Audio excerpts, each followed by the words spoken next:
Thought I'd show you my cool. I thought I'd show you my cool Adidas jacket as we are sponsored by Adidas today. Product placement. Maybe they'll throw in a Jeep for the Juventus fans out there. Wouldn't that be nice? Okay, so why am I wearing a German outfit today? You will see why shortly. Let's get into lesson 7A. Lesson 7A. And go back in time a little bit. We're going to go back in time a little bit. Excuse me, back to the classic Muller Breslau method. And then we will run into another Heinrich. Thus, we're feeling very, very German. Before we get to that, I want you to think about the relationship between the cracked beam that we saw last time and this new type of structural element. This new type of structural element will be called a beam with an internal hinge. Now, you may think that that's artificial or slightly academic, and it is not. If you have a long span, you actually might need to stitch together different members when they arrive at the job site. One constraint that you may or may not have thought of is the fact that there's a finite length to the elements that we can ship on a truck. And obviously there's ways of getting around that with special permits and nighttime deliveries and things like that. But it's very common to splice together members. And if the members are timber, as I drew here, then typically we just transfer the forces with something like a hinge. We do not transfer bending moment from one to the other. And even in steel connections, that's often the case. It's a so-called hinged connection or a pinned connection or a simple connection. In plan view, we show it with a gap. All of those mean the same thing. They do not transfer moment. They only transfer force. And they transfer two forces. One of them is along the member, and the other is perpendicular to the member. If you're an engineering student or an architecture student, you know that if you're not one of those, you could think of it as a horizontal force and a vertical force, completely analogous to the triangle icon. Except the triangle icon was clearly at the end of the structure, and this hinge is internal. So as I said, it's a very common practice. If you start looking around, you'll see them. And I drew one in a fairly sketchy manner here.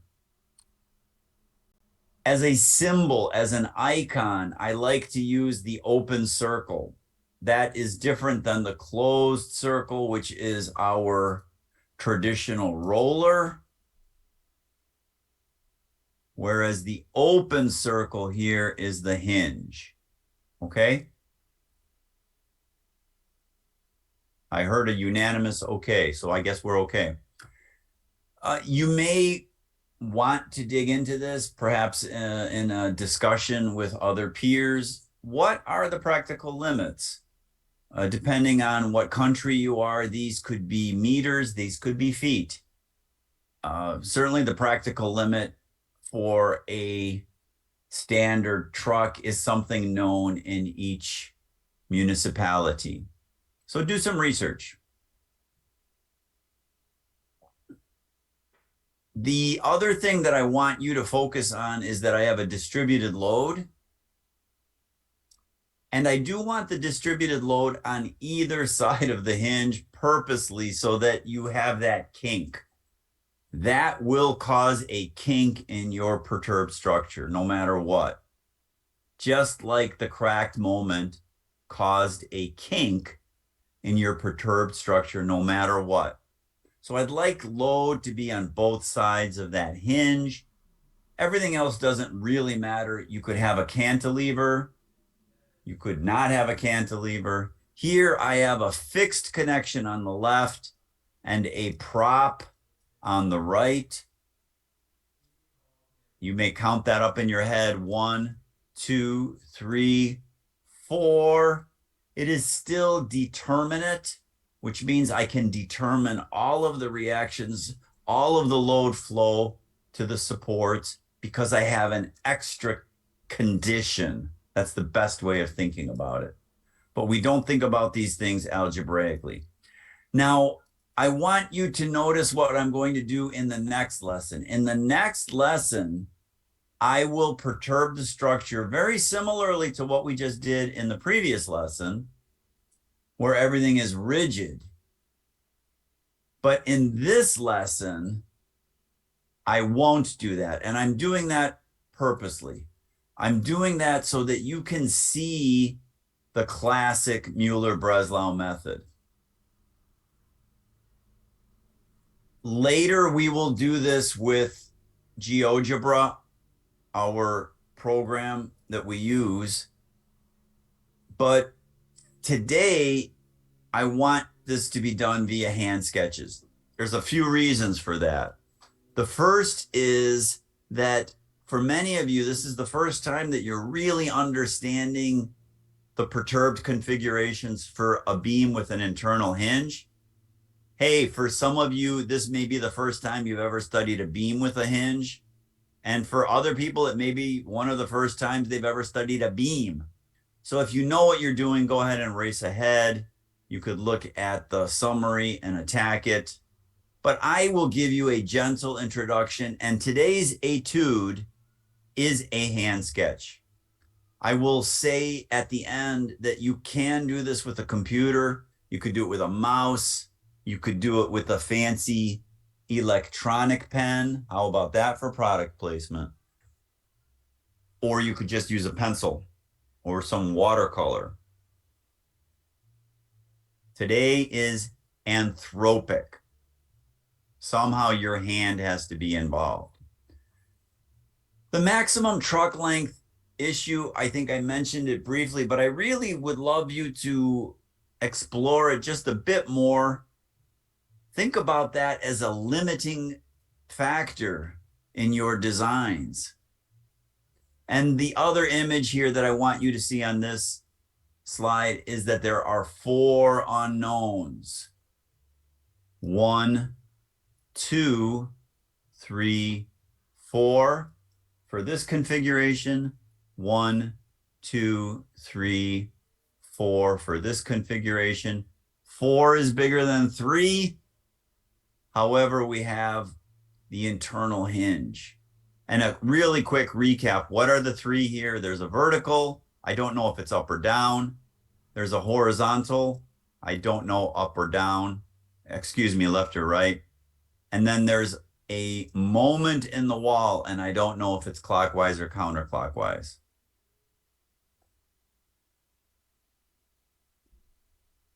This is what Heinrich did. This is what Heinrich did. This is what I want you to do today because it's anthropic. And then immediately in the next lesson, we'll go modern. But today I want you to be classic. It's good practice. It's a good historical tool. We will need this when we get to the floors. We will be using the classic method for the floors. So it's not a waste of time. But this page may be very surprising to you if you are a novice. Even if you're an engineering student and you haven't studied the classic method, which would be really sad if that's true, but notice what Heinrich did. He's not following arc lengths. I mentioned this last time. If he's perturbing the vertical reaction on the left, he is simply moving that support up. It's not following an arc. and everything else is lined up, which means that these elements must stretch. This element has to be longer than this element. It's just obvious, right? It's on a diagonal. It has to be longer. Now, why did Heinrich do that? He did that because these lengths, we called them spans last time, these spans remain the same each time. And it's quicker to do with a hand sketch. So the first one, which is the vertical left reaction, I think we've seen this before. In fact, I'm sure I did it in the previous lesson where I drew that line and I said, where is the subsequent point? But let's look at the other ones. So for instance, if I'm looking for the prop, and I like calling that the prop as it's propping up the beam on the interior, if I perturb that prop vertically, this is my delta, then what is the shape? And here you have to do two things. You have to imagine how everything is perturbed, and you have to stretch things to keep those horizontal spans the same. So if this goes up some delta, the hinge goes up even higher because there's no bending. Everything is rigid. And you must respect all boundary conditions. The only thing you need to respect on the roller is that it cannot move up or down. It is free to slide sideways in real life, but Heinrich says, no, just leave it there. This is the classic method. The lofts would be easy to find anywhere for any of these shapes using similar triangles. It's not something that we do a lot. We will do that in the floors. It's worth reviewing, but qualitatively today, not quantitatively. Finally, the reaction on the right vertically goes up some delta. Everything else has to be respected. This is the only possible configuration. And this element stretches. If that's confusing to you, you should pause and rewind the video. If it's not confusing to you, let's go forward. So in each of those previous hand-drawn sketches, the loads are lofted, no matter where the loads are. Some of the lofts are upwards, some of the lofts are downwards. This is a very visual course. You decide the signs. If the signs oppose each other of the force and the loft, that is negative work on the left-hand side. It becomes positive on the right-hand side when you're solving for the unknown. You know that. So here I drew in PowerPoint art those lofts, just qualitatively. Here's one loft. Here's another loft. Here's a loft. Here's a loft. Vertical lofts for vertical loads. Nothing is moving horizontally. This is the classic method.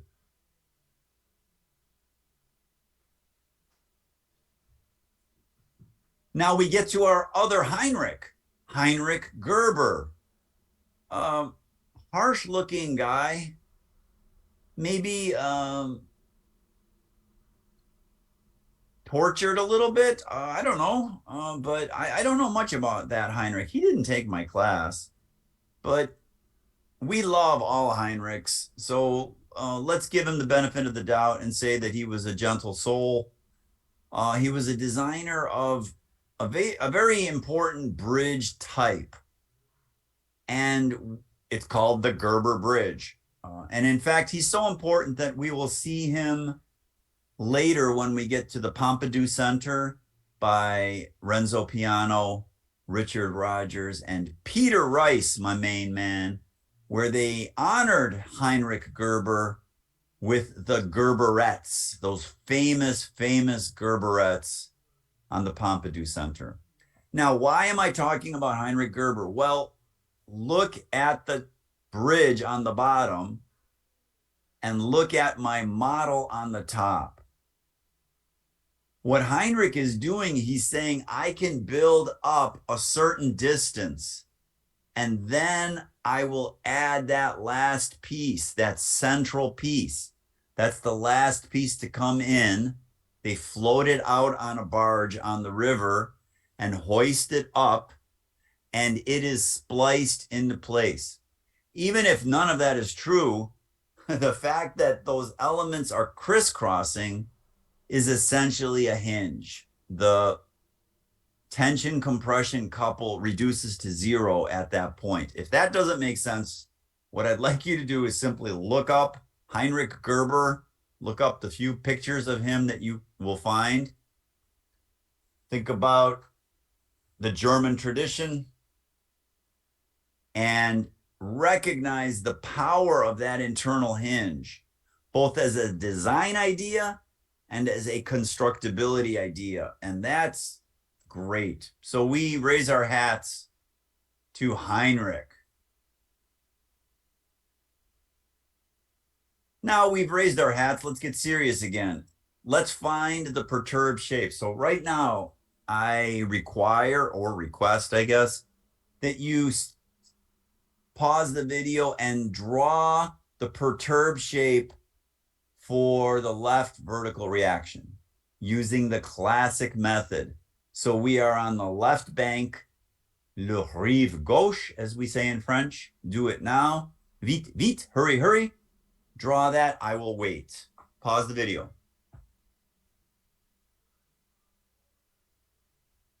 I think you did it. I saw you do it. This is the perturbed shape. Now notice it's classic. Notice it is classic. What do I mean by that? This line is straight up and down from the support.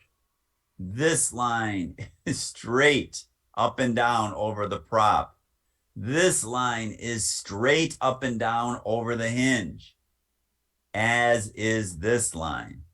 That means all of these elements are stretching, stretching, stretching. But that's really nice because it's quick. You could just do this by hand. And suddenly another insight comes in, a beautiful insight. And that's why this whole course is called the modern Muller-Breslau method, because of Heinrich Muller-Breslau. Not because of Heinrich Gerber, but because of Heinrich Muller-Breslau. Civil engineers know exactly what I'm talking about. They call that the influence line. What is the influence of the load? And here, if I'm looking for the perturbed, if I'm looking for the left vertical reaction, what causes positive contributions to that left reaction? Negative energy, which becomes positive on the right-hand side. It acts positively on the right-hand side of the equation. And other things act negatively. Wow, that is so cool. What this means, this is not hard. Look, if the train is here and this is a teeter-totter, it teeters one way and it totters the other way. You have to pull down. That's negative. Do you see that? That's the beauty of Heinrich Muller-Breslau. That's why we honor him by naming the entire course after the guy and the book. Now, I said you could do this with a mouse. I also said you could do it with a watercolor brush. I actually prefer the latter, but I will show you how to do it with a mouse. This is the classic method. You don't have to use GeoGebra to use the classic method. You should use GeoGebra for the modern method, but I'll show it to you really quickly. What we're doing here is laying out the entire bridge from left to right. Notice what I did. We talked about this last time. You do not have to do this. In fact, I almost don't want you to do this, but I dropped the supports below the beam just for looks, but you could see that I still have these beams. In fact, I would call this left fake. Left fake. By just moving or copying left and dropping it down a little bit. You don't have to do that. It just looks really good. You absolutely have to have the dots on the center line of the structure. The hinges are always on the center line. Those are open. I hope that all of that makes sense. I double dimensioned this. So this says 18, which is 6 plus 8 plus 4 is 18. We typically don't double dimension in engineering. One dimension is sufficient. That's efficient. And then we just draw the straight lines. And that's what Heinrich did. And that's why it's the classic method that stretches, because it's really quick to see your landing points. Your landing points do not roll like in the modern method. And that is the shape. That is the shape. But you could draw this by hand with a pencil or by hand on a table napkin at the coffee shop. You do not need a computer to draw this. So for your etude, this is what I want you to do. I want you to use the classic method. I want you to just qualitatively draw these perturbations, the vertical reaction at the right prop, the vertical reaction at the right prop, this one,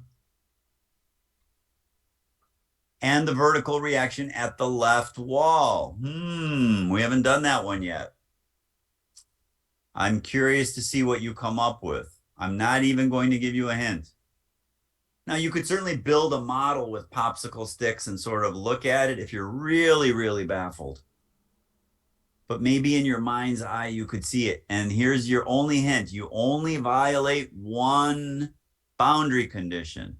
That's the one linked to the unknowns. All the other boundary conditions must remain the same. And here there are 3 boundary conditions. You're violating one. Oh, I gave away too much. Gave away too much. Looking forward to that. Also, I do want the load on either side of the hinge. It can run the whole beam. I don't care. It can stop anywhere, but it must be on either side. So give me these 2 perturbed shapes, no numbers.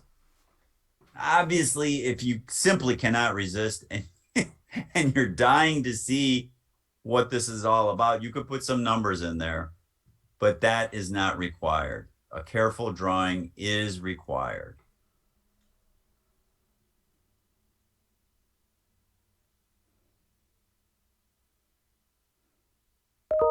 In summary, what Heinrich did was he stretched elements. End of story. He did other things. He set the perturbations equal to 1. I did not do that in the book. I made this mashed up classic method somewhere between the classic and the modern, and then I did the fully modern method. I don't want to do the mashed up method. I can explain that if anybody's interested. We perturb one thing. That one thing is linked to the unknown. In fact, make delta very large so you can see it. Note the signs of the lofts. That's very important. Note the signs of the lofts. What's positive and what's negative on the left-hand side of the equation. They switch signs when you bring it to the right side. I said this many, many times. The x coordinates do not change. Only the y coordinates change in the classic method. Recreate that exact beam, 42 units long. The loads, it doesn't have to be, it doesn't have to be exactly the same dimensions or the same load exactly, but I do want loads on either side of the hinge. As always, a single PDF, no Google Docs or anything like that. Just upload.